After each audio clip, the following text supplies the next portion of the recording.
এতটাই লোভনীয় স্বাদের একটি ভর্তা রেসিপি শেয়ার করব, দেখে মুখে পানি চলে আসবে। হাই গাইস, আসসালামু আলাইকুম, welcome to Mahira cooking house. অনেক রকমের ভর্তা খেয়েছেন, তবে আজকে ইউনিক একটি ভর্তা রেসিপি শেয়ার করব। খুবই লোভনীয় ও খুবই টেস্টি একটি ভর্তা রেসিপি, আশা করি সবার অনেক পছন্দ হবে। আমরা অনেকে লইট্টা শুটকির ভর্তা খেয়েছি, তবে লইট্টা মাছের ভর্তা অনেকে এখনো খান নাই। তবে এই রেসিপি একবার ট্রাই করার পর বারবার বানাতে ইচ্ছে করবে এমন একটি রেসিপি। সো আর কথা না বাড়িয়ে চলুন মেন রেসিপি উপভোগ করুন। এই রেসিপি তৈরি করার জন্য কড়াইতে পরিমাণ মতো তেলের মধ্যে 2টি রসুন কুচি আর একটা বড় সাইজের পেঁয়াজ কুচি করে 2 মিনিটের মতো একটু ফ্রাই করে নেব।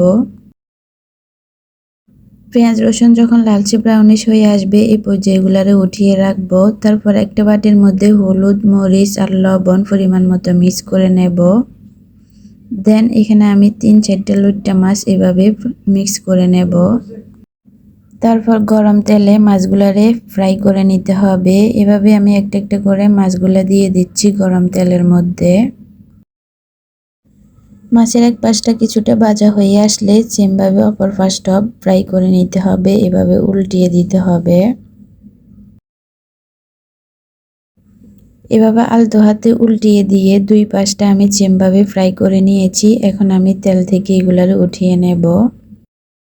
সব ফ্রাই উপকরণ আমি একটা প্লেটের মধ্যে নিয়ে নিয়েছি। এখন আমি শুরুতে ফ্রাই করা মাছগুলার কাঁটাগুলো এভাবে বেছে নেব। এই মাছের কাঁটাগুলো আমি ফেলে দেব না, এগুলো আমি খেয়ে নেব। আর মাছের কাঁটার মধ্যে প্রচুর পরিমাণে ক্যালসিয়াম রয়েছে। আর লইট্টা মাছের কাঁটা চিবিয়ে খাওয়া যায়, একদম নরম। মাছের কাঁটাগুলো আমি বেছে নিয়েছি। তারপর আমি মাছগুলারে হাত দিয়ে এভাবে মিক্স করে নেব, কিছুক্ষণ কষলিয়ে নেব।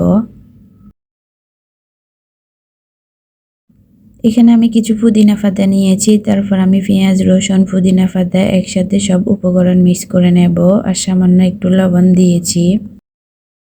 যেহেতু সব উপকরণ ফ্রাই করা আছে, তারপরে এখানে আমি সামান্য একটু সরিষার তেল ইউজ করতেছি। দেন আমি সব উপকরণ এখন আবার একটু মিক্স করে নেব।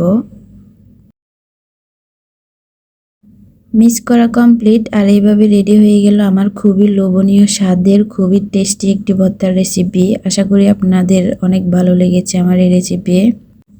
বাসায় একবার হলেও ট্রাই করে দেখবেন, আপনাদের অনেক ভালো লাগবে। একবার বানালে বারবার বানাতে ইচ্ছে করবে। খুবই মজার এই ভর্তার রেসিপি। ফলো এবং সাবস্ক্রাইব করে রাখবেন, এতে করে পরবর্তী নতুন রেসিপি সবার আগে আপনার কাছে পৌঁছে যাবে। So end up today guys, সবাই ভালো থাকুন। আল্লাহ হাফেজ।